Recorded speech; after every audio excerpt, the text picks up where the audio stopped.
ಆತ್ಮೀಯ ಮಿತ್ರರೇ ನಮಸ್ಕಾರ. ಎಲ್ಲ ಕಡೆ ಜಾತ್ರೆಗಳು ನಡೆಯುವಂಥ ಹೊತ್ತು ಈ ಜಾತ್ರೆಗಳಲ್ಲಿ ಮುಸಲ್ಮಾನರಿಗೆ ಅಂಗಡಿಗಳು ಕೊಡೋದಿಲ್ಲ ಅಂತ ಹಿಂದೂಗಳು ನಿಶ್ಚಯ ಮಾಡ್ತಾ ಇರೋದನ್ನು ತಪ್ಪು ಅಂತ ಕೆಲವರು ವಾದಿಸ್ತಾ ಇದ್ದಾರೆ. ಆದರೆ ವಾಸ್ತವವಾಗಿ ತಪ್ಪೋ ಅಥವಾ ಸರಿನೋ, ಮುಸಲ್ಮಾನರಲ್ಲಿರುವಂಥ ಸಾಮಾನ್ಯ ವ್ಯಾಪಾರಿಗಳ ಮೇಲೆ ಈ ಥರದ ನಿರ್ಣಯ ಕೈಗೊಳ್ಳೋದು ಸರಿನಾ, ಹಿಂದೂಗಳು ತಪ್ಪು ಮಾಡ್ತಿದ್ದಾರೆ ಅನ್ನೋ ಪ್ರಶ್ನೆಗಳೆಲ್ಲ ಹೇಳ್ತಾ ಇದೆಯಲ್ಲ, ಅದಕ್ಕೆ ಉತ್ತರ ಹುಡ್ಕೋಂಥ ಪ್ರಯತ್ನ. ನಾಲ್ಕು ಪ್ರಶ್ನೆಗಳನ್ನು ಕೇಳಿಕೊಂಡು ಈ ಉತ್ತರ ಹುಡ್ಕೋಣ. ಮೊದಲಿಗೆ ಹಿಂದೂ ಮುಸಲ್ಮಾನರ ಅಂಗಡಿಗೆ ಹೋಗಲ್ಲ ಅಂತ ಹೇಳ್ತಿರೋದು ಇದೇ ಮೊದಲಲ್ಲ. ಈ ಹಿಂದೆಯೂ ಕೂಡ ಅವರ ವರ್ತನೆಯನ್ನು ನೋಡಿ, ಅವರು ನಮ್ಮ ಹೆಣ್ಮಕ್ಕಳೊಂದಿಗೆ ಬಿಹೇವ್ ಮಾಡುವಂಥ ರೀತಿಯನ್ನು ನೋಡಿ ಅನೇಕ ಹಿಂದೂಗಳು ಭಾಳ ಹಿಂದಿನಿಂದಲೂ ಮುಸಲ್ಮಾನರ ಅಂಗಡಿಗಳಿಗೆ ಹೋಗಲ್ಲ ಅಂತ ತಾವಾಗಿ ನಿಶ್ಚಯ ಮಾಡಿದ್ದಾರೆ.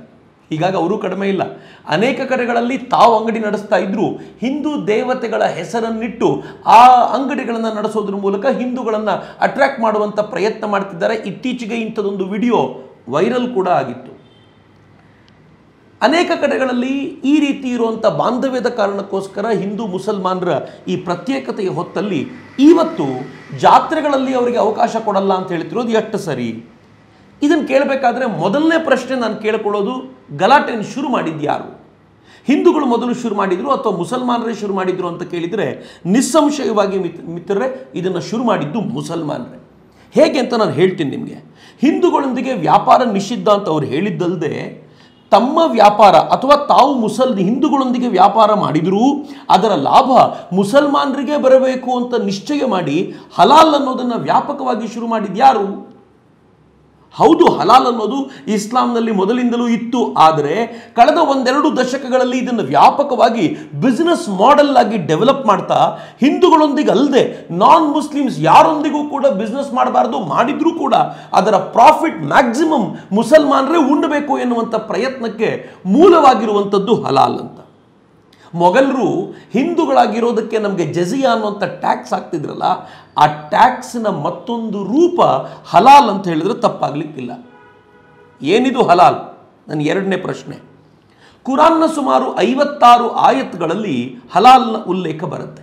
ಅದರಲ್ಲಿ ಹೆಚ್ಚು ಕಡಿಮೆ 21 ಆಯತ್ಗಳಲ್ಲಿ ಇದನ್ನು ಫುಡ್ಗೆ ಸಂಬಂಧಪಟ್ಟಂತೆ, ಆಹಾರಕ್ಕೆ ಸಂಬಂಧಪಟ್ಟಂತೆ, ವಿಶೇಷವಾಗಿ ಮಾಂಸಕ್ಕೆ ಸಂಬಂಧಪಟ್ಟಂತೆ ಹೇಳಲಾಗುತ್ತೆ. ಹದೀಸ್ನಲ್ಲಂತೂ ನೇರವಾಗಿ ಹೇಳ್ತಾರೆ, ಯಾವ ಊಟ ಹಲಾಲ್ ಅಲ್ವೋ ಅದು ಹರಾಮ್ ಅಂತ.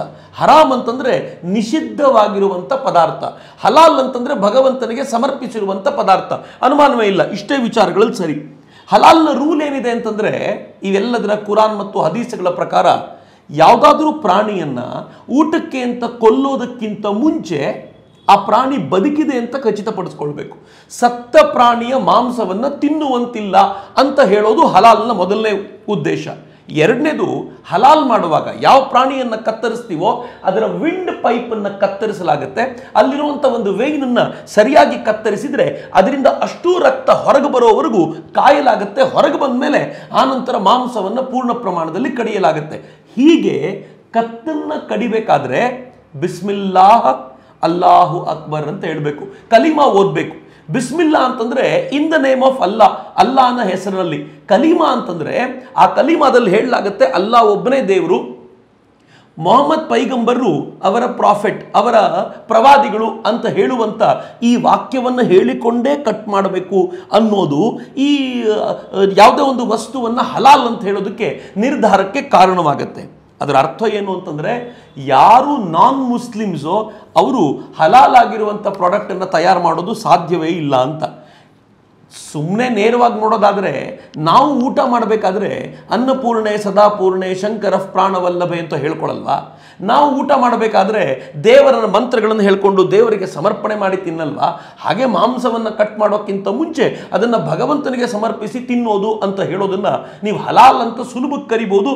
ಆದರೆ ಹಲಾಲ್ ಅಂದರೆ ಇಷ್ಟೇನಾ? ಈ ಹಲಾಲ್ ಅನ್ನೋದು ಇಷ್ಟು ಸಿಂಪಲ್ ಆಗಿದ್ದು, ನಾನು ಕೂಡ ಪ್ರತಿನಿತ್ಯ ದೇವರ ಪೂಜೆ ಮಾಡಿಯೇ ಊಟ ಮಾಡ್ತೀನಿ, ದೇವರಿಗೆ ಸಮರ್ಪಣೆ ಮಾಡಿಯೇ ಊಟ ಮಾಡ್ತೀನಿ, ಆದರೆ ಅದು ಇಂಡಸ್ಟ್ರಿ ಆಗಲಿಲ್ಲ. ಆದರೆ ಹಲಾಲ್ ಅನ್ನೋದು ಇಂಡಸ್ಟ್ರಿ ಹೇಗಾಯಿತು? ಇದೊಂದು ರೋಚಕವಾದ ಕಥೆ. ಇದೆಲ್ಲವೂ ಶುರುವಾಗಿದ್ದು ಮಲೇಷಿಯಾದಲ್ಲಿ. 1983ರಲ್ಲಿ ಮಲೇಷಿಯಾದಲ್ಲಿ ಇಸ್ಲಾಮಿಕ್ ಬ್ಯಾಂಕಿಂಗನ್ನು ವ್ಯಾಪಕವಾಗಿ ಶುರು ಮಾಡಿದರು. ಇಸ್ಲಾಂನಲ್ಲಿ ಒಂದು ನಿಯಮ ಇದೆ, ಏನು ಅಂತಂದರೆ ಕೊಟ್ಟ ದುಡ್ಡಿಗೆ ಬಡ್ಡಿ ತಗೊಳ್ಬಾರ್ದು ಅಂತ. ಹೀಗಾಗಿ ಅವ್ರ ಬ್ಯಾಂಕಿಂಗ್ ಸಿಸ್ಟಮ್ ತುಂಬಾ ಭಿನ್ನವಾಗಿದೆ. ಅದು ಒಂದು ರಿಲಿಜಿಯಸ್ ಕಾನೂನುಗಳ ಆಧಾರದ ಮೇಲೆ ಈ ಬ್ಯಾಂಕಿಂಗ್ ಸಿಸ್ಟಮ್ ರನ್ ಆಗೋದ್ರಿಂದ ಜಗತ್ತಿನ ಅನೇಕ ರಾಷ್ಟ್ರಗಳು ಇನ್ಕ್ಲೂಡಿಂಗ್ ಇಂಡಿಯಾ ಇಸ್ಲಾಮಿಕ್ ಬ್ಯಾಂಕಿಂಗ್ ಅನ್ನ ಅಥವಾ ಈ ಮಲೇಷಿಯನ್ ಬ್ಯಾಂಕಿಂಗ್ ಗಳನ್ನು ರೆಕಗ್ನೈಸ್ ಮಾಡ್ತಿರಲಿಲ್ಲ. ಸುಮಾರು ವರ್ಷಗಳ ಕಾಲ ಕುಂಠಿತ ಸಾಗಿದ ಅಲ್ಲಿನ ಬ್ಯಾಂಕಿಂಗ್ ಸಿಸ್ಟಮ್ಗೆ ಒಂದು ವಿಶೇಷವಾದ ಶಕ್ತಿ ಬಂದಿದ್ದು 2006ರಲ್ಲಿ.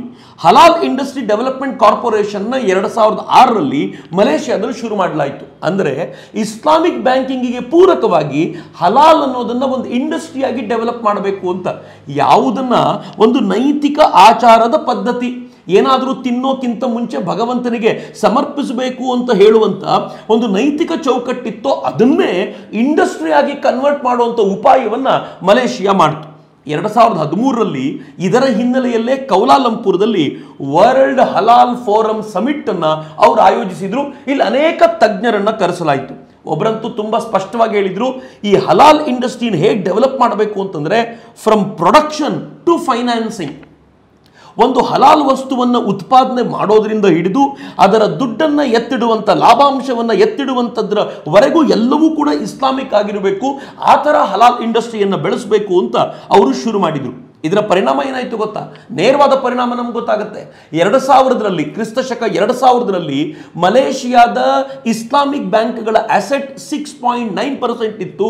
2011ರಲ್ಲಿ ಹೆಚ್ಚು ಕಡಿಮೆ 10 ವರ್ಷಗಳಲ್ಲಿ ಇಟ್ ಗ್ರೂ ಅಪ್ ಟು 22%. ಹೆಚ್ಚು ಕಡಿಮೆ 16%ಗಳಷ್ಟು ಅಸೆಟ್ ಅನ್ನ 10 ವರ್ಷಗಳಲ್ಲಿ ಕ್ರೋಢೀಕರಿಸಿಕೊಳ್ತು. ಯಾಕೆ ಅಂತಂದ್ರೆ ಜನರಿಗೆಲ್ಲರಿಗೂ ಹಲಾಲ್ ಪ್ರಾಡಕ್ಟ್ ಅನ್ನೇ ಉಪಯೋಗಿಸಬೇಕು ಅಂತ ಅಲ್ಲಿನ ಮೌಲ್ವಿಗಳು ತಾಕೀತ್ ಮಾಡ್ಲಿಕ್ಕೆ ಶುರು ಮಾಡಿದ್ರು. ಹಲಾಲ್ ಪ್ರಾಡಕ್ಟ್ ಅನ್ನ ಯೂಸ್ ಮಾಡಬೇಕು ಅಂತಂದ್ರೆ ಇದರ ಲಾಭಾಂಶವನ್ನ ಅಥವಾ ಇದರ ವಹಿವಾಟನ್ನ ಈ ಬ್ಯಾಂಕಿಂಗ್ನ ಮೂಲಕ, ಇಸ್ಲಾಂ ಬ್ಯಾಂಕಿಂಗ್ನ ಮೂಲಕವೇ ಮಾಡಬೇಕು ಅನ್ನೋ ಕಂಡೀಷನ್ ಇದ್ದಿದ್ರಿಂದ ಅನಿವಾರ್ಯವಾಗಿ ಜನ ಆ ಕಡೆ ತಿರ್ಕೊಳ್ಬೇಕಾಗಿ ಬಂತು. ನೋಡ್ತಾ ನೋಡ್ತಾನೆ ಅಲ್ಲಿನ ಬ್ಯಾಂಕಿಂಗ್ ಸ್ಕೈ ರಾಕೆಟಿಂಗ್ ಆಯಿತು. ನಿಧಾನವಾಗಿ ಶುರುವಾಗ್ತಾ ಮಾಂಸಕ್ಕೆ ಅಂತಿದ್ದಂಥ ಹಲಾಲ್ ಎಲ್ಲದಕ್ಕೂ ಶಿಫ್ಟ್ ಆಯಿತು. ಕಾಸ್ಮೆಟಿಕ್ಸಿಗೆ ಬಂತು, ಆನಂತರದ ದಿನಗಳಲ್ಲಿ ಹಾಸ್ಪಿಟಲ್ಸ್ಗಳಿಗೆ ಬಂತು, ಎಲ್ಲದಕ್ಕೂ ವರ್ಗಾವಣೆ ಆಯಿತು. ಅಚ್ಚರಿ ಏನು ಗೊತ್ತೇನು? ಇಸ್ಲಾಂನಲ್ಲಿ ಹೀಗೆ ಕಾನೂನನ್ನು ತಮಗೆ ಬೇಕಾದಂತೆ ರಿಲೀಸ್ ಮಾಡೋದು ಬಹಳ ವಿಶೇಷವಾದ ಸಂಗತಿ ಏನಲ್ಲ. ಒಂದು ಕಾಲದಲ್ಲಿ ಇಸ್ಲಾಂನಲ್ಲಿ ಅಜಾನ್ ಕೂಗಬೇಕಾದಾಗ, ಅಜಾನ್ ಕೂಗೋದು ಅಂತ ಇರಲಿಲ್ಲ, ಪ್ರತಿನಿತ್ಯ ಎದ್ದು ತನಗೆ ತಾನೇ ಅಜಾನ್ ಹೇಳ್ಕೊಳ್ಳೋದು, ಅಕ್ಕಪಕ್ಕದವ್ರನ್ನ ಸೇರಿಸ್ಕೊಳ್ಳೋದು, ಹೀಗಾಗಿ ಮೈಕ್ ನಿಷಿದ್ಧ ಅಂತಿತ್ತು. ಆದರೆ ಯಾವಾಗ ಮೈಕ್ ತಮ್ಮ ಪ್ರಾಪಗೆಂಡಕ್ಕೆ ಅಥವಾ ತಮ್ಮ ಪಂಥವನ್ನು ವಿಸ್ತಾರ ಮಾಡಲಿಕ್ಕೆ ಅವಶ್ಯಕ ಅಂತ ಗೊತ್ತಾಯ್ತೋ ನಿಧಾನವಾಗಿ ಅದನ್ನು ಹಬ್ಬಿಸುವಂಥ ಪ್ರಯತ್ನ ಆಯಿತು. ಈಗ ಮೈಕ್ ಇಲ್ಲದ ಮಸೀದಿಯೇ ಇಲ್ಲ ಅಂತ ಹೇಳ್ಬೋದು. ಅಂದರೆ ನಿಧಾನವಾಗಿ ಶಿಫ್ಟ್ ಮಾಡುವಂಥ ಪ್ರಯತ್ನ. ಇನ್ನೂ ಸ್ಪಷ್ಟವಾಗಿ ಹೇಳಬೇಕು ಅಂದರೆ ಯಾವ ಮುಸಲ್ಮಾನನೂ ಕೂಡ ಕಟ್ಟರ್ ಮುಸಲ್ಮಾನಾಗಲಿ ಅಥವಾ ಸರಿಯಾಗಿ ಅರ್ಥ ಮಾಡಿಕೊಳ್ಳಬಲ್ಲಂಥ ಮುಸಲ್ಮಾನ್ ವಿರೋಧಿಸದೇ ಇರುವಂಥ ಸಂಗತಿ ಏನು ಗೊತ್ತೇನು? ಇಸ್ಲಾಂನಲ್ಲಿ ಕಾಸ್ಮೆಟಿಕ್ಸ್ ನಿಷಿದ್ಧ ಅಂತ ಹೇಳಲಾಗ್ತಿತ್ತು. ಮುಖಕ್ಕೆ ಯಾವುದಾದ್ರೂ ಕಾಸ್ಮೆಟಿಕ್ಸ್ ಅನ್ನು ಬಳಸ್ಕೊಳ್ಳೋದು ಅದು ನಿಷಿದ್ಧ ಅಂತ ಹೇಳುವಂಥ ಕಾನೂನುಗಳಿದ್ವು ಮತ್ತು ಹಾಗಂತ ಎಲ್ಲರೂ ಹೇಳ್ತಿದ್ರು. ಆದರೆ ಇವತ್ತು ಅದೇ ಕಾಸ್ಮೆಟಿಕ್ಸ್ ಹಲಾಲ್ ಆದರೆ ಅದನ್ನು ಬಳಸ್ಬೋದು ಅಂತ ಹೇಳುವಷ್ಟರ ಮಟ್ಟಿಗೆ ಕಾನೂನುಗಳು ರಿಲ್ಯಾಕ್ಸ್ ಆಗಿವೆಯಲ್ಲ. ಅಂದರೆ ಎಲ್ಲವೂ ಬಿಸ್ನೆಸ್ ಮಾಡೆಲ್ ಆಗಿ ಕನ್ವರ್ಟ್ ಮಾಡೋ ಪ್ರಯತ್ನಕ್ಕೆ ಹೀಗಾಗಿದೆ. ಆರಂಭದಲ್ಲಿ ಮೀಟ್ ಅಂತ ಮಾತ್ರ ಇದ್ದಿದ್ದು, ಮಾಂಸಕ್ಕೆ ಮಾತ್ರ ಹಲಾಲ್ ಅಂತ ಕರಿತಿದ್ದು, ಈಗ ಎಲ್ಲಿವರೆಗೂ ಬಂದಿದೆ ಗೊತ್ತೇನು? ಹಲ್ದಿರಾಮ್ ಅವರು ತಮ್ಮ 100% ವೆಜಿಟೇರಿಯನ್ ಫುಡ್ಡಿಗೂ ಕೂಡ ಹಲಾಲ್ ಸರ್ಟಿಫಿಕೇಟ್ ತಗೊಂಡಿದ್ದಾರೆ. ಅಂದರೆ ಇದು ಮೀಟಿಗೆ ಮಾತ್ರ ಅಲ್ಲದೆ ವೆಜಿಟೇರಿಯನ್ ಫುಡ್ಸಿಗೂ ಕೂಡ ಇವತ್ತು ಹಲಾಲ್ ಬಂದಿದೆ. ಹಲಾಲ್ ಇದ್ರೆ ಮಾತ್ರ ನಾವು ಇದನ್ನು ಕೊಂಡ್ಕೊಳ್ತೀವಿ ಅಂತ ಮುಸ್ಲಿಮರು ತಾಕೀತ್ ಮಾಡೋದ್ರಿಂದ ಅನಿವಾರ್ಯವಾಗಿ ಹಲ್ದಿರಾಮ್ ಅವರು ಕೂಡ ಹಲಾಲ್ ಸರ್ಟಿಫಿಕೇಟ್ ಅನ್ನು ತೆಗೆದುಕೊಳ್ಬೇಕಾದ ಪರಿಸ್ಥಿತಿ ಬಂದಿದೆ. ಕಾಸ್ಮೆಟಿಕ್ಸ್ಗೆ ಅಂದರೆ ಸೌಂದರ್ಯವರ್ಧನ ವಸ್ತುಗಳಿಗೆ, ಅದರಲ್ಲಿ ಆಯಿಲ್ ಇರ್ಬೋದು, ಸೋಪ್ ಇರ್ಬೋದು, ಅವುಗಳಿಗೂ ಕೂಡ ಹಲಾಲ್ ಸರ್ಟಿಫಿಕೇಟ್ ಇವತ್ತು ಬೇಕು ಅನ್ನುವಂಥ ಕಂಡೀಷನ್ ನಿರ್ಮಾಣವಾಗಿದೆ. ನೀವು ಔಷಧಿ ಅಂಗಡಿಗಳಿಗೆ ಹೋದರೆ ಅನೇಕ ಔಷಧಿಗಳು ಹಲಾಲ್ ಸರ್ಟಿಫೈಡ್ ಅಂತ ತಮ್ಮ ಔಷಧಿ ಮೇಲೆ ಹಾಕ್ಕೊಳ್ತವೆ ಅನ್ನೋದನ್ನ ನಾವು ಗಮನಿಸಬೇಕಾಗಿರುವಂಥ ಸಂಗತಿಗಳು. ಇಂಟ್ರೆಸ್ಟಿಂಗ್ಲಿ ನಾನು ಬೆಂಗಳೂರಿನ ಪತ್ರಿಕೆಯೊಂದರಲ್ಲಿ ಒಂದ್ಸಲ ಓದ್ತಿರ್ಬೇಕಾದ್ರೆ ನೋಡಿದೆ, ಅಲ್ಲಿ ಕೆಲವು ಅಪಾರ್ಟ್ಮೆಂಟ್ಗಳು ಕೂಡ ಹಲಾಲ್ ಅಪಾರ್ಟ್ಮೆಂಟ್ಗಳು ಅಂತ ಕರೆಯಲ್ಪಡ್ತವೆ. ಯು ನೋ ವಾಟ್ ಈಸ್ ಹಲಾಲ್ ಅಪಾರ್ಟ್ಮೆಂಟ್? ಹಲಾಲ್ ಅಪಾರ್ಟ್ಮೆಂಟ್ಗಳಲ್ಲಿ ಬೆಳಿಗ್ಗೆ ಅಜಾನ್ ಟೈಮ್ನಲ್ಲಿ ಕೂಗುವಂಥ ಗಡಿಯಾರಗಳು ಇರ್ತವೆ, ಮಕ್ಕಾದ ಕಡೆ ತಿರ್ಕೊಂಡಿರುವಂಥ ವ್ಯವಸ್ಥೆ, ಅಲ್ಲಿ ಕೂತ್ಕೊಂಡು ನಮಾಜ್ ಮಾಡ್ಬೋದಾಗಿರುವಂಥ ವ್ಯವಸ್ಥೆ ಇರುತ್ತೆ. ಈ ಥರದ ವ್ಯವಸ್ಥೆಗಳನ್ನು ಒಳಗೊಂಡಿರುವಂಥ ಯಾವ ಅಪಾರ್ಟ್ಮೆಂಟ್ ಇದೆಯೋ ಅದನ್ನು ಹಲಾಲ್ ಅಪಾರ್ಟ್ಮೆಂಟ್ ಅಂತ ಕರೆಯಲಾಗುತ್ತೆ. ಹಲಾಲ್ ಸರ್ಟಿಫೈಡ್ ಅಪಾರ್ಟ್ಮೆಂಟ್ ಅಂತ ತೆಗೆದುಕೊಳ್ಳಲಿಕ್ಕೆ ಅವರು ಮತ್ತಷ್ಟು ಆ ಸರ್ಟಿಫಿಕೇಟ್ ತಗೊಳ್ಳೋ ಕಂಪನಿಗಳಿಗೆ ಸಾಕಷ್ಟು ದುಡ್ಡನ್ನು ಕೊಟ್ಟು ಹಲಾಲ್ ಸರ್ಟಿಫಿಕೇಶನ್ ತೆಗೆದುಕೊಳ್ತಾರೆ ಅನ್ನೋದನ್ನು ನಾವು ಮರೆಯುವಂತಿಲ್ಲ. ಇತ್ತೀಚೆಗೆ ಆಶ್ಚರ್ಯದ ಸಂಗತಿ ಅಂತಂದ್ರೆ ಹಾಸ್ಪಿಟಲ್ಗಳು ಕೂಡ ಹಲಾಲ್ ಸರ್ಟಿಫಿಕೇಟ್ನ ತೆಗೆದುಕೊಂಡು ನಾವು ಇಸ್ಲಾಮಿಕ್ ಶರಿಯಾ ಕಾನೂನಿನಂತೆ ಈ ಹಾಸ್ಪಿಟಲ್ನ ನಡೆಸ್ತೇವೆ ಅಂತ ಹೇಳುವಷ್ಟರ ಮಟ್ಟಿಗೆ ಅವು ತೆಗೆದುಕೊಂಡಿವೆ. ವಿಚಿತ್ರವಾದ ಸಂಗತಿ, ಆದರೂ ನೀವು ನಂಬಲೇಬೇಕಾಗಿರುವಂಥ ಸಂಗತಿ ಏನು ಅಂತಂದ್ರೆ, ಕೆಲವು ಡೇಟಿಂಗ್ ಆ್ಯಪ್ಗಳು ಕೂಡ we are halal dating app ಅಂತಾನೆ ಕರ್ಕೊಳ್ತಾರೆ. ಮಾಂಸದಿಂದ ಶುರುವಾಗಿದ್ದು ಡೇಟಿಂಗ್ನವರೆಗೂ ಹಲಾಲ್ ಹಲಾಲ್ ಹಲಾಲ್ ಅಂತ ಕರೀತಾ ಶುರು ಮಾಡಿದ್ರಲ್ಲ, ಈ ಹಲಾಲ್ನ ಒಟ್ಟಾರೆ ವಹಿವಾಟು ಕೇಳಿದರೆ ನೀವು ಗಾಬರಿ ಆಗ್ತೀರಿ. ಮಿತ್ರೆ, ಹಲಾಲ್ ವಸ್ತುಗಳನ್ನೇ ತೆಗೆದುಕೊಳ್ಬೇಕು, ಮುಸಲ್ಮಾನರು ಹಲಾಲ್ ಮಾತ್ರ ಬಳಸಬೇಕು ಅಂತ ಹೇಳೋದ್ರ ಮೂಲಕ ಇವ್ರು ಮಾಡ್ತಾ ಇರೋ ಬಿಸ್ನೆಸ್ ಎಷ್ಟು ಗೊತ್ತೇನು? ಜಾಗತಿಕ ವಹಿವಾಟು. 2017ರಲ್ಲಿ ಹಲಾಲ್ ಫೋಕಸ್ ರಿಪೋರ್ಟ್, ಹಲಾಲ್ ಫೋಕಸ್ ಅನ್ನುವಂಥ ಒಂದು ಸಂಸ್ಥೆ, ಅದು ವೆಬ್ಸೈಟ್ ನಿಮಗೆ ಅವೈಲೇಬಲ್ ಇದೆ, ನೀವು ನೋಡ್ಬೋದು ಅದನ್ನು. ಹಲಾಲ್ ಫೋಕಸ್ ಅನ್ನೋ ವೆಬ್ಸೈಟ್ 2017ನಲ್ಲಿ ಹೇಳಿತ್ತು 2018 ವೇಳೆಗೆ ಒಟ್ಟಾರೆ ಹಲಾಲೋನಾಮಿಕ್ಸ್ ಅಥವಾ ಹಲಾಲ್ ಎಕನಾಮಿಕ್ಸ್ ಅದು $6.4 ಟ್ರಿಲಿಯನ್ ಗಳಷ್ಟಾಗುತ್ತೆ ಅಂತ. I repeat, $6.4 trillion. ಈ ದೇಶದ ಪ್ರಧಾನಮಂತ್ರಿ ನರೇಂದ್ರ ಮೋದಿ ಹೇಳ್ತಿರ್ತಾರೆ, ಈ ದೇಶದ ಒಟ್ಟಾರೆ ಆರ್ಥಿಕ ಮಟ್ಟವನ್ನು ಅಥವಾ ಅದರ ಲೆವೆಲನ್ನು $5 ಟ್ರಿಲಿಯನ್ ಏರಿಸಬೇಕು ಅಂತ, ಅಂಥ ದೊಡ್ಡ ಎಕಾನಮಿ ಆಗಬೇಕು ಭಾರತ ಅಂತ ಅವ್ರು ಯಾವಾಗಲೂ ಹೇಳ್ತಿರ್ತಾರೆ. ಆದರೆ ಹಲಾಲೋನಾಮಿಕ್ಸ್, ಹಲಾಲ್ನಿಂದ ಕೂಡಿರುವಂಥ ಎಕನಾಮಿಕ್ಸು $6.4 ಟ್ರಿಲಿಯನ್ ಆಗುತ್ತೆ ಅಂತ ಹಲಾಲ್ ಫೋಕಸ್ ರಿಪೋರ್ಟ್ ಹೇಳಿತ್ತು. ಅಡ್ರಾಯ್ಟ್ ಮಾರ್ಕೆಟು 2017ರಲ್ಲಿ ಹೇಳಿತ್ತು ಹಲಾಲ್ನ ಒಟ್ಟಾರೆ ವಹಿವಾಟು $5 ಟ್ರಿಲಿಯನ್ ನಷ್ಟಿದೆ ಅಂತ. $5 ಟ್ರಿಲಿಯನ್ ಅಂದರೆ ಎಷ್ಟು ಗೊತ್ತಾ? ಆವತ್ತಿನ ದಿನಗಳಲ್ಲಿ ಭಾರತ, ಜರ್ಮನಿ ಮತ್ತು UK ಇವುಗಳ ಒಟ್ಟಾರೆ GDP $5 ಟ್ರಿಲಿಯನ್ ಗಳಷ್ಟಿತ್ತು ಅಂತ ಒಂದು ಲೆಕ್ಕಾಚಾರ ಹೇಳುತ್ತೆ. 2025ರ ವೇಳೆಗೆ ಒಟ್ಟಾರೆ ಹಲಾಲ್ನ ಎಕನಾಮಿಕ್ಸ್, ಹಲಾಲ್ನ ಕಾರಣದಿಂದಾಗಿ ಅಕ್ಯುಮುಲೇಟ್ ಆಗ್ತಾ ಇರುವ ಹಣ $9.71 ಟ್ರಿಲಿಯನ್ ಆಗುತ್ತೆ ಅಂತ. ಹೆಚ್ಚು ಕಡಿಮೆ $10 ಟ್ರಿಲಿಯನ್ ಗಳಷ್ಟು. ಯಾವ ಎಕಾನಮಿಯನ್ನು ಕಟ್ಟಬೇಕು ಅಂತ ಭಾರತ ಆಲೋಚನೆ ಮಾಡ್ತಿದೆಯೋ ಅದರ ಡಬಲ್ ಅಷ್ಟು ಎಕಾನಮಿಯನ್ನ ಒಂದು ನಯಾ ಪೈಸೆ ಖರ್ಚು ಮಾಡದೆ ಹಲಾಲ್ನ ಆಧಾರದ ಮೇಲೆ ಕಟ್ಟಬಹುದಾಗಿರುವಂಥ ಸಾಧ್ಯತೆಯನ್ನ ಮುಸಲ್ಮಾನರು ಇವತ್ತು ತೋರಿಸ್ಕೊಟ್ಟಿದ್ದಾರೆ. ನಾನು ಇತ್ತೀಚೆಗೆ ಒಂದು ರಿಪೋರ್ಟ್ ಓದ್ತಿದ್ದೆ, ಯುನೈಟೆಡ್ ಕಿಂಗ್ಡಮ್ನಲ್ಲಿ ಅಥವಾ ಬ್ರಿಟನ್ನಲ್ಲಿ ಅಥವಾ ಇಂಗ್ಲೆಂಡ್ನಲ್ಲಿ ಒಟ್ಟಾರೆ ಪ್ರತಿ 1.5 ಕೋಟಿಯಷ್ಟು ಪ್ರಾಣಿಗಳು ಕಡಿಯಲ್ಪಡ್ತವೆ. ಅದರಲ್ಲಿ 51% ಮೇಕೆಗಳು, 31% ಕೋಳಿಗಳು, 7% ದನಗಳು ಕಟ್ಟಾಗೋದು ಹಲಾಲ್ನ ಅಡಿಯಲ್ಲಿ. 51% ಮೇಕೆ ಹಲಾಲ್ನ ಅಡಿಯಲ್ಲಿ ಕಟ್ಟಾಗುತ್ತೆ. ಆದರೆ ಅಲ್ಲಿರುವಂಥ ಮುಸಲ್ಮಾನರ ಸಂಖ್ಯೆ ಎಷ್ಟು ಗೊತ್ತಾ? 5ರಿಂದ 6%, 8% ಅಂತೂ ಖಂಡಿತ ದಾಟಿಲ್ಲ. ಇಷ್ಟು ಕಡಿಮೆ ಸಂಖ್ಯೆಯ ಮುಸಲ್ಮಾನರು ಇಷ್ಟು ದೊಡ್ಡ ಸಂಖ್ಯೆಯಲ್ಲಿ ಪ್ರತಿಯೊಬ್ಬರು ಹಲಾಲ್ನೇ ತಿನ್ನಬೇಕು ಎನ್ನುವಂತೆ ಪ್ರಚೋದಿಸಲಿಕ್ಕೆ ಸಾಧ್ಯವಾಗಿದ್ದು ಹೇಗೆ ಅಂತಂದರೆ ಅದನ್ನೊಂದು ಎಕನಾಮಿಕ್ ಮಾಡೆಲ್ ಆಗಿ ಡೆವಲಪ್ ಮಾಡಿದ್ರ ಮೂಲಕ. ಹೀಗೆ ಮಲೇಷಿಯಾದಿಂದ ಶುರುವಾದ ಈ ಮಾಡೆಲ್ ಇವತ್ತು ದೇಶದಾದ್ಯಂತ, ಜಗತ್ತಿನಾದ್ಯಂತ ವ್ಯಾಪಿಸ್ಕೊಳ್ತಾ ಇದೆಯಲ್ಲ. ಈಗ ಹೇಳಿ, ಶುರು ಮಾಡಿದ್ದು ಯಾರು ಅಂತ. ಆದರೆ ಪ್ರಶ್ನೆ ಒಂದಿದೆ, ಆಯ್ತಪ್ಪ ಅವ್ರು ಹಲಾಲ್ ಮಾಡಿದ್ರು, ಅವರು ಹಲಾಲ್ನ ಬಿಸ್ನೆಸ್ ಮಾಡೆಲ್ ಆಗಿ ಡೆವಲಪ್ ಮಾಡಿದ್ರು, ಅದು ಹಿಂದೂ ವಿರೋಧಿ ಹೆಂಗೆ? That is a point. ಇದು ನನ್ನ 3ನೇ ಪ್ರಶ್ನೆ ನಾನು ಕೇಳ್ಕೊಳ್ತಾ ಇರೋದು. ಮೊದಲನೇದು, ಹಲಾಲ್ ಅನ್ನೋದರ ನಿಯಮ ಇದೆಯಲ್ಲ, ಅದರಲ್ಲೂ ವಿಶೇಷವಾಗಿ ಭಾರತದಲ್ಲಿ ನಿಮಗೊಂದು ಹಲಾಲ್ ಸರ್ಟಿಫಿಕೇಟ್ ಬೇಕು ಅಂತಂದರೆ ಒಂದು ಕೋಳಿ ಅಂಗಡಿಗೆ ಅಥವಾ ಮಾಂಸ ಮಾರಾಟ ಮಾಡುವಂಥ ಒಂದು ಕಂಪನಿಗೆ ಹಲಾಲ್ ಸರ್ಟಿಫಿಕೇಟ್ ಬೇಕು ಅಂತಂದರೆ ಅವ್ರು ಕೊಡೋಕ್ಕಿಂತ ಮುಂಚೆ ಹಾಕುವಂಥ ಕಂಡೀಷನ್ ಏನು ಗೊತ್ತಾ? ಮೊದಲನೇದಾಗಿ ಬರೀ ಕೋಳಿಯನ್ನೇ ನಾವು ತೆಗೆದುಕೊಳ್ಳೋದಾದರೆ ಈ ಕೋಳಿಯನ್ನು ಸಾರ್ಟ್ ಮಾಡುವಂಥ ಈ ಸ್ಲಾಟರ್ ಹೌಸಿಗೆ ಕರ್ಕೊಂಡು ಬರುವಂಥ ವ್ಯಕ್ತಿ ಮುಸಲ್ಮಾನನೇ ಆಗಿರಬೇಕು. ಪಾಯಿಂಟ್ 1. ಆತ ಈ ಕೋಳಿಗಳು, ಈ ಕುರಿಗಳು ಇವು ಸತ್ತಿಲ್ಲ ಅನ್ನೋದನ್ನು ಖಚಿತಪಡಿಸ್ಕೊಳ್ಬೇಕು. ಅದು ಮೊದಲನೇ ಕಂಡೀಷನ್. ಎರಡನೇದು, ಈ ಕೋಳಿಗಳನ್ನು ಸಾಗಿಸುವಂಥ ಎಲೆಕ್ಟ್ರಿಕಲ್ ವೋಲ್ಟೇಜು ಇದನ್ನೆಲ್ಲ ಆತ ಚೆಕ್ ಮಾಡಬೇಕು. ಅದರಲ್ಲಿ ನೀರು ಎಷ್ಟಿಟ್ಟಿರ್ತೀವಿ ಅಂತಂದರೆ ಅದು ನೀರು ತುಂಬ ಕಡಿಮೆ ಇರಬೇಕು, ಕೋಳಿಯನ್ನು ಮುಳುಗಿಸಿದರೆ ಸಾಯುವಂತಿರಬಾರ್ದು, ಆ ಥರ ಅದನ್ನು ನೋಡ್ಕೋಬೇಕು. ಅಲ್ಲೂ ಕೂಡ ಮುಸಲ್ಮಾನನೇ ಕೆಲಸದಲ್ಲಿರಬೇಕು 2ನೇ ಹಂತದಲ್ಲಿ. 3ನೇ ಹಂತದಲ್ಲಿ ವಿಂಡ್ ಪೈಪನ್ನು ಕಟ್ ಮಾಡಿ ರಕ್ತ ಪೂರ್ತಿ ಹೋಗಿಸಬೇಕು. ಹಾಗೆ ಹೋಗಿಸುವಾಗ ಆತ ಬಿಸ್ಮಿಲ್ಲಾ ಅಲ್ಲಾಹು ಅಕ್ಬರ್ ಅಂತ ಹೇಳಬೇಕು. ಅಂದರೆ ಆತ ಮುಸಲ್ಮಾನನೇ ಆಗಿರಬೇಕು ಅನ್ನೋದ್ರಲ್ಲಿ ಯಾವ ಅನುಮಾನವೂ ಇಲ್ಲ. ಇನ್ನು 4ನೇದು ಒಂದು ನಿಯಮ ಇದೆ. 4ನೇ ನಿಯಮ ಏನು ಅಂತಂದರೆ ಇದನ್ನು ಕಡಿದ ನಂತರ ಲೇಬಲಿಂಗ್ ಮಾಡೋದಿರುತ್ತಲ್ಲ, ಇದು ಯಾವುದರ ಮಾಂಸ, ಏನು ಮಾಂಸ ಅನ್ನೋದನ್ನು ಲೇಬಲಿಂಗ್ ಮಾಡಬೇಕಲ್ಲ, ಆ ಲೇಬಲಿಂಗ್ ಮಾಡುವವನೂ ಕೂಡ ಮುಸಲ್ಮಾನನೇ ಆಗಿರಬೇಕು. ಯಾಕೆಂದರೆ ಅಲ್ಲಿ ಬೇರೆ ಮಾಂಸವನ್ನು ಮಿಕ್ಸ್ ಮಾಡುವ ಸಾಧ್ಯತೆಗಳಿರೋದ್ರಿಂದ ಆತ ಮುಸಲ್ಮಾನನೇ ಆಗಿರಬೇಕು ಎನ್ನುವ ಕಂಡೀಷನ್ ಹಾಕ್ತಾರೆ. ಅಂದರೆ ನೀವು 4 ಕಂಡೀಷನ್ ನೋಡಿದರೆ ಎಲ್ಲ ಕಡೆ ಮುಸಲ್ಮಾನನೇ ಉದ್ಯೋಗಿಯಾಗಿರಬೇಕು, ಬೇರೆಯವನಿಗೆ ಕೆಲಸ ಕೊಡುವಂತಿಲ್ಲ. ಹಲಾಲ್ ಸರ್ಟಿಫೈಡ್ ಮಾಂಸವನ್ನು ಯಾರಾದರೂ ತಿಂತಿದ್ದಾರೆ ಅಂತಂದ್ರೆ ಅರ್ಥ ಅವರು ಹಿಂದೂಗಳ ಕೆಲಸವನ್ನು ಕಿತ್ಕೊಂಡು ಮುಸಲ್ಮಾನರಿಗೆ ಕೆಲಸವನ್ನು ಕೊಟ್ಟು ಈ ಸರ್ಟಿಫಿಕೇಟ್ ತಗೊಂಡಿದ್ದಾರೆ ಅಂತ. ಹಾಗಂತ ನಿಯಮ ಹೇಳುತ್ತೆ, ನಾನು ಹೇಳ್ತಿರೋದಲ್ಲ, ಆ ನಿಯಮಗಳೇ ಹಾಗಿವೆ. ಇದರ ಆಧಾರದ ಮೇಲೆ ನಾನು ಸುಮ್ಮನೆ ಕೇಳಬೇಕಾಗಿರೋ ಪ್ರಶ್ನೆ, ಈ ಭಾರತದಲ್ಲಿ ಒಂದು ಕಾನೂನು ಇದೆಯಲ್ಲ, ದಲಿತರನ್ನ ಯಾರಾದರೂ ಎಕನಾಮಿಕ್ ಬಾಯ್ಕಾಟ್ ಮಾಡಿದರೆ ಅವರಿಗೆ ಕಠಿಣವಾದ ಶಿಕ್ಷೆ ಇದೆ ಅಂತ. ಇಡೀ ಹಿಂದೂ ಸಮಾಜವನ್ನ ಎಕನಾಮಿಕ್ ಬಾಯ್ಕಾಟ್ ಮಾಡ್ತಿದ್ದಾರೆ ಅವರು ಮಾಂಸದ ಅಂಗಡಿಗಳ ಮೂಲಕ ಅಂತಂದ್ರೆ ಅರ್ಥ ಏನು? ದಲಿತರನ್ನೂ ಕೂಡ ಎಕನಾಮಿಕ್ ಬಾಯ್ಕಾಟ್ ಮಾಡ್ತಿದ್ದಾರೆ ಅಂತ ಅರ್ಥ. ಇದಕ್ಕೆ ಶಿಕ್ಷೆ ಇಲ್ವೇನು? ಇದು ಹಿಂದೂ ವಿರೋಧಿ ಆಗೋದಿಲ್ವೇನು? ಈ ಪ್ರಶ್ನೆ ಕೇಳ್ಕೊಳ್ಬೇಕಾಗಿದೆ ಮಿತ್ರ. ಯುರೋಪಿಯನ್ ಯೂನಿಯನ್ನಲ್ಲಂತೂ ಈ ಕಂಡೀಷನ್ಗಳು ಎಷ್ಟು ಸ್ಟ್ರಿಕ್ಟ್ ಆಗಿವೆ ಅಂತಂದ್ರೆ ಅವ್ರು ಹೇಳ್ತಾರೆ, ಅಕಸ್ಮಾತ್ ನಾನ್ ಮುಸ್ಲಿಂ, ಯಾರು ಮುಸ್ಲಿಂ ಅಲ್ಲದವನು ಹಲಾಲ್ ಮಾಡ್ತಾನೆ ಅಥವಾ ಮಾಂಸವನ್ನು ಕಟ್ ಮಾಡ್ತಾನೋ ಅದು ಹರಾಮಾಗಿರುತ್ತೆ, ಅದನ್ನು ತಿನ್ನುವಂತಿಲ್ಲ ಮುಸಲ್ಮಾನಾದವನು. ಕಟ್ ಮಾಡುವಾಗ, ಯಾವುದಾದ್ರೂ ಮಾಂಸವನ್ನು ಕಟ್ ಮಾಡುವಾಗ, ಕೋಳಿಯನ್ನು ಕುರಿಯನ್ನು ಕಟ್ ಮಾಡುವಾಗ ಅಪ್ಪಿತಪ್ಪಿ ಆತ ಅಲ್ಲಾಹನ ಹೆಸರನ್ನು ಬಿಟ್ಟು ಬೇರೆ ಹೆಸರು ಹೇಳಿದರೆ ಅದು ನಿಷಿದ್ಧವಾಗುತ್ತೆ, ಹರಾಮಾಗತ್ತೆ.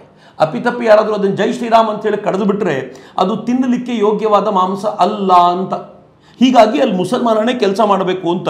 ಇನ್ನು ಮೂರನೇದು, ಅಕಸ್ಮಾತ್ ಕಟ್ ಮಾಡಬೇಕಾದ್ರೆ ಯಾರಾದರೂ ಅಲ್ಲಾಹನ ಹೆಸರು ಹೇಳೋದು ಮರಿಬಹುದು, ಪರವಾಗಿಲ್ಲ, ಆದರೆ ಆತ ಬೇಕಂತ ಬಿಟ್ಟರೆ ಮಾತ್ರ ಅದು ಹರಾಮಾಗಿರುತ್ತೆ ಅಂತ. ಈ ಥರದ ಕಂಡೀಷನ್ಗಳನ್ನು ಹಾಕಿ ಪ್ರತಿಯೊಮ್ಮೆ ಅಲ್ಲಿ ರೆಗ್ಯುಲೇಷನ್ಗೆ ಅಂತ ಇನ್ಸ್ಪೆಕ್ಟರ್ಗಳ ರೂಪದಲ್ಲಿ ಹೋಗಿ ನೋಡುವಂಥ ಪ್ರಕ್ರಿಯೆ ಕೂಡ ಜಾರಿಯಲ್ಲಿರುತ್ತೆ ಅಂತಂದರೆ ಏನರ್ಥ? ಯಾವ ಥರದ ಎಕನಾಮಿಯನ್ನು ಸೃಷ್ಟಿಸ್ತಾ ಇದ್ದಾರೆ? ಈಗ ನನಗೊಂದು ಪ್ರಶ್ನೆ ಹೇಳಿ, ಯಾರಾದರೂ ಒಬ್ಬ ಮುಸಲ್ಮಾನ ಬಂದು ಒಂದು ಅಂಗಡಿಯಲ್ಲಿ ನನಗೆ ಹಲಾಲ್ ಮಾಂಸವೇ ಬೇಕು ಅಂತ ಏನಾದರೂ ಕೇಳಿದರೆ ಅದರ ಅರ್ಥ ಏನು ಗೊತ್ತೇನು? ಮುಸಲ್ಮಾನರೇ ಕಟ್ ಮಾಡಿರುವಂಥ, ಮುಸಲ್ಮಾನರೇ ತಂದು ಕೋಳಿಯನ್ನು ತಂದು ಕಟ್ ಮಾಡಿರುವಂಥ, ಮುಸಲ್ಮಾನರೇ ಕಲೀಮಾ ಹೇಳಿರುವಂಥ ಅದೇ ಮಾಂಸ ನನಗೆ ಬೇಕು ಅಂತ ಹೇಳ್ತಿದ್ದಾನೆ ಅಂತ ಅರ್ಥ. ಅಂದರೆ ಎಕನಾಮಿಕ್ ಬಾಯ್ಕಾಟು ಹಿಂದೂಗಳು ಮುಸಲ್ಮಾನರಿಗೆ ಮಾಡ್ತಿಲ್ಲ, ಮುಸಲ್ಮಾನರೇ ಹಿಂದೂಗಳಿಗೆ ಎಕನಾಮಿಕ್ ಬಾಯ್ಕಾಟ್ ಮಾಡ್ತಿದ್ದಾರೆ ಅನ್ನೋದನ್ನು ನೆನ್ಪಿಟ್ಕೊಳ್ಳಿ ಅಂತ. ಈಗಂತೂ ಇದು ಸ್ಪ್ರೆಡ್ ಆಗಿರೋದ್ರಿಂದ ಅನೇಕ ಕಡೆಗಳಲ್ಲಿ ಭಾರತದಲ್ಲಿ ಫ್ಯಾಷನ್ ವೇರ್ಗಳು ಕೂಡ ಹಲಾಲ್ ಆಗಿದೆಯೋ ಇಲ್ವೋ ಅಂತ ಗಮನಿಸುವಂಥ ಹಂತಕ್ಕೆ ಬಂದಿರೋದ್ರಿಂದ ಪ್ರತಿ ಹಂತದಲ್ಲೂ ಕೂಡ ಹಲಾಲ್ ಆಗಿರುವ ವಸ್ತುಗಳನ್ನೇ ತೆಗೆದುಕೊಳ್ಳಬೇಕು ಅನ್ನುವಂಥ ತಾಕೀತನ್ನು ಮುಸಲ್ಮಾನರು ಮಾಡ್ತಿರೋದ್ರಿಂದ ನಮಗೆ ಗೊತ್ತಿಲ್ಲದಂತೆ ಅನೇಕ ಕಡೆಗಳಲ್ಲಿ ಹಿಂದೂಗಳು ಕೆಲಸ ಕಳ್ಕೊಳ್ತಿದ್ದಾರೆ. ನಾವಿನ್ನು ಜಾತ್ರೆಯಲ್ಲಿ ಅವ್ರಿಗೆ ಅಂಗಡಿ ಕೊಡಬೇಕೋ ಬೇಡವೋ ಅನ್ನೋ ಆಲೋಚನೆಯಲ್ಲಿ ಇದ್ದೀವಿ ಅಂದರೆ ಏನು ದುರಂತಕಾರಿ ಸಂಗತಿ ಅಂತ. ಇನ್ನು ನಾಲ್ಕನೇ ಪ್ರಶ್ನೆ ಮತ್ತು ಕೊನೆ ಪ್ರಶ್ನೆ ನಾನು ಕೇಳ್ಕೊಳ್ಳೋದು, ಹಲಾಲ್ ಅಲ್ಲದೆ ಇರೋದನ್ನು ಅವು ಮುಸಲ್ಮಾನರು ವಿರೋಧಿಸ್ತಾರಾ? ಡೆಫಿನೆಟ್ಲಿ ವಿರೋಧಿಸ್ತಾರೆ. ಇದು ಕೆಲವು ವರ್ಷಗಳ ಹಿಂದಿನವರೆಗೂ ಇರಲಿಲ್ಲ. ನಾನು ಹೇಳಿದ್ನಲ್ಲ, ಇದು ಇತ್ತೀಚಿನ 8-10 ವರ್ಷಗಳಲ್ಲಿ ಶುರುವಾಗಿರುವಂಥ ಸಂಗತಿಗಳು ಇವು. ಕೆಲವು ವರ್ಷಗಳ ಹಿಂದೆ ಈ ಥರದ ಪ್ರಕ್ರಿಯೆ ಇರಲಿಲ್ಲ. ಎಲ್ಲ ಕಡೆ ಹೋಗಿ ಎಲ್ಲ ತಿನ್ನುವಂಥ ವ್ಯವಸ್ಥೆ ಇತ್ತು, ಏನು ಬೇಕಿದ್ರೂ ಕೊಂಡುಕೊಳ್ತಿದ್ರು. ಆದರೆ ಇತ್ತೀಚೆಗೆ ಅವರು ತಮ್ಮನ್ನು ತಾವು ಹೇಗೆ ಐಸೋಲೇಟ್ ಮಾಡ್ಕೊಳ್ತಿದ್ದಾರೆ ಅಂತಂದರೆ, ತಾವು ಪ್ರತ್ಯೇಕವಾಗಿ ಬೆಳಿಬೇಕು ಅನ್ನೋ ಪ್ರಯತ್ನ ಮಾಡ್ತಿದ್ದಾರೆ. ಅವರು ನಮ್ಮನ್ನು ಬಾಯ್ಕಾಟ್ ಮಾಡ್ತಿದ್ದಾರೆ. ಒಂದು ಸಂಗತಿ ಹೇಳ್ತೀನಿ ನಿಮಗೆ. ಕೇರಳದಲ್ಲಿ ಶ್ರೀಮತಿ ತುಷಾರಾ ಅಜಿತ್ ಅಂತ ಒಂದು ಹೆಣ್ಮಗಳಿದ್ಲು. ಆಕೆ ಇಡೀ ಇಂಟರ್ನೆಟ್ಟನ್ನು ಬಂಬಾರ್ಡ್ ಮಾಡಿಬಿಟ್ಲು. ಆಕೆ ಒಂದು ಬೋರ್ಡ್ ಹಾಕಿದ್ಲು ಕೇರಳದಲ್ಲಿ, ಏನು ಅಂತಂದರೆ ಇಲ್ಲಿ ನೋ ಹಲಾಲ್ ಮೀಟ್ ಸಿಗುತ್ತೆ ಅಂತ. ನೋ ಹಲಾಲ್ ಮೀಟ್ ಸಿಗುತ್ತೆ ಅಂತ ಆಕೆ ಹೇಳಿದ ನಂತರ ಅಕ್ಕಪಕ್ಕದವರು ಆಕೆ ಮೇಲೆ ಗಲಾಟೆ ಮಾಡಿದ್ರು, ಆಕೆಯನ್ನು ಬಡಿದ್ರು, ಹೊಡೆದ್ರು. ಕೊನೆಗೇನಾಯಿತು, ಅಲ್ಲಿನ ಕಮ್ಯುನಿಸ್ಟ್ ಪಾರ್ಟಿಯು ಕೂಡ ಅವರ ಮೇಲೆಯೇ ಕೇಸ್ ಹಾಕ್ತು. ಆಕೆ ತನ್ನ ರೆಸ್ಟೋರೆಂಟನ್ನು ಮುಚ್ಚುವಂತೆ ಮಾಡಲಾಯಿತು. ಸನಾ ಖಾನ್ ಅಂತ ಒಬ್ಬ ಆಕ್ಟ್ರೆಸ್ ಇದ್ಲು, ನೆನಪಿದೆಯೇನು?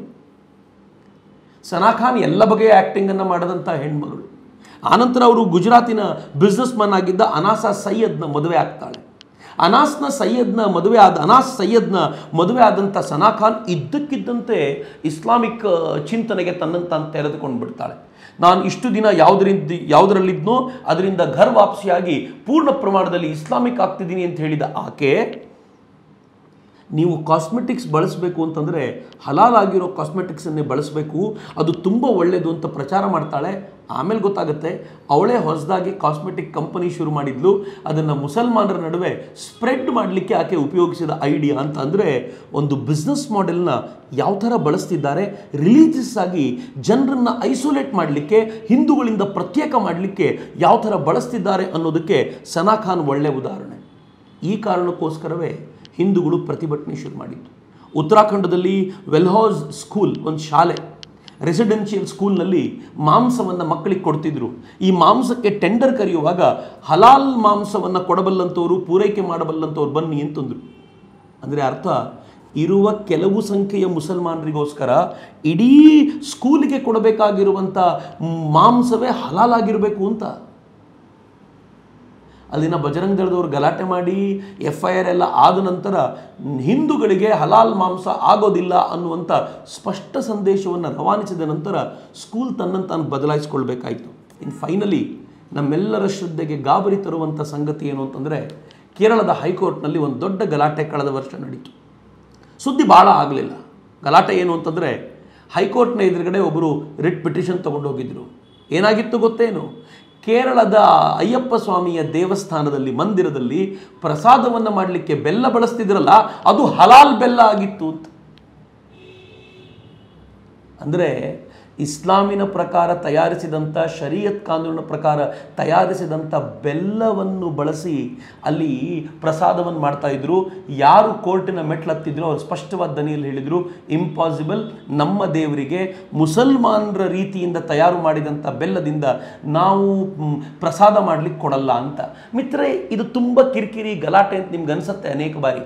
ನಾವ್ಯಾಕೆ ಗಲಾಟೆ ಮಾಡ್ಕೊಳ್ಬೇಕು, ಯಾರು ಮಾಡಿದರೆ ಏನು ಅಂತ. ಆದರೆ ಇದ್ರ ಹಿಂದೆ ಇರೋ ದೊಡ್ಡ ಎಕಾನಮಿ, ಅನೇಕರನ್ನು ಅವರ ಕೆಲಸದಿಂದ ವಂಚಿತರನ್ನಾಗಿಸುವ, ಉದ್ಯೋಗ ನಷ್ಟವಾಗಿಸುವ ಪ್ರಯತ್ನ.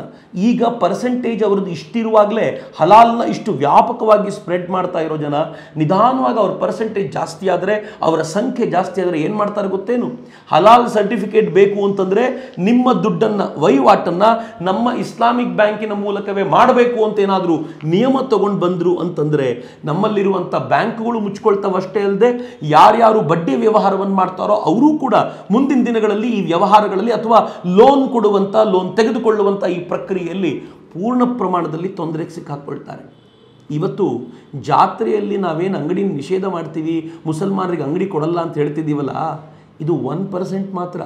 ಅವರು ಯಾವ ಮಟ್ಟಿಗೆ ತಮ್ಮ ಗೋಡೆಗಳನ್ನು ಕಟ್ಕೊಂಡು ನಿಂತ್ಕೊಂಡಿದ್ದಾರೆ ಅಂತಂದರೆ, ನಾನು ನೀವು ಇವತ್ತು ಮಾತಾಡ್ತಿರೋದು 1%ಗಿಂತ ಹೆಚ್ಚಲ್ಲ. ಬಹಳ ಬೇಗ ಜಾಗೃತಗೊಳ್ಳಿಲ್ಲ ಅಂತಂದರೆ ಬಹಳ ಕಷ್ಟದ ಸ್ಥಿತಿಗೆ ಹೋಗ್ತೀವಿ. ಅದಕ್ಕೆ ನಾನು ಮುಸಲ್ಮಾನರನ್ನು ಕೇಳ್ಕೊಳ್ತೀನಿ, ಯಾಕೆ ಈ ಥರದ ಗೋಡೆಯನ್ನು ಕಟ್ಕೊಳ್ತೀರಿ? ಹಿಂದೂ ಮತ್ತು ಮುಸಲ್ಮಾನರು ವರ್ಷಗಟ್ಟಲೆ ಕಾಲ, ನೂರಾರು ವರ್ಷಗಳ ಕಾಲ ಚೆನ್ನಾಗಿ ಬದುಕಿದ್ವಲ್ಲ, ಯಾಕೆ ಈ ಗೋಡೆಗಳನ್ನು ಕಟ್ಟಿಕೊಂಡು ನೀವು ನಮ್ಮಿಂದ ಪ್ರತ್ಯೇಕವಾಗಿರಬೇಕು ಅಂತ ಭಾವಿಸ್ತೀವಿ? ಎಲ್ಲರೂ ಕೂಡ ಭಾರತೀಯತೆಯ ಚಿಂತನೆಯ ಅಡಿಯಲ್ಲಿ ಬಲವಾಗಿ ಸಾಗಬೇಕು. ಇಲ್ಲದೆ ಹೋದರೆ ಜಾಗೃತವಾಗಿರುವಂಥ ಹಿಂದೂ ಇನ್ನೂ ಕಠಿಣ ನಿಯಮಗಳಿಗೆ ತನ್ನನ್ನು ತಾನು ಒಡ್ಡಿಕೊಳ್ತಾನೆ. ಅದರ ಪರಿಣಾಮ ದೊಡ್ಡ ದೊಡ್ಡವರಿಗೆ ನಡೆಯಲ್ಲ. ಹಲಾಲ್ ಎಕನಾಮಿಕ್ಸ್ ಯಾರು ರನ್ ಮಾಡ್ತಿದ್ದಾರೋ ಅವ್ರಿಗೇನು ತೊಂದರೆ ಆಗಲ್ಲ. ಆದರೆ ಕೆಳಮಟ್ಟದಲ್ಲಿರುವಂಥ ಸಾಮಾನ್ಯ ವರ್ಗದ ಜನತೆ ನಿಜಕ್ಕೂ ತೊಂದರೆ ಪಡ್ತಾರೆ. ಆ ತೊಂದರೆ ಆಗಬಾರ್ದು ಅಂತಂದರೆ ಇವೆಲ್ಲವನ್ನು ತಿದ್ದಲಿಕ್ಕೆ ಮುಸಲ್ಮಾನರೇ ಮುಂದಕ್ಕೆ ಬರಬೇಕು. ಆ ಪ್ರಯತ್ನಕ್ಕೆ ಈ ಥರದ ಆಲೋಚನೆಗಳು ಪ್ರೇರಣೆ ಕೊಡ್ಬೋದು ಅಂತ ಭಾವಿಸ್ತೀನಿ. ಮತ್ತೆ ಭೇಟಿಯಾಗೋಣ. ವಂದೇ ಮಾತರಂ. ಜೈ ಹಿಂದ್.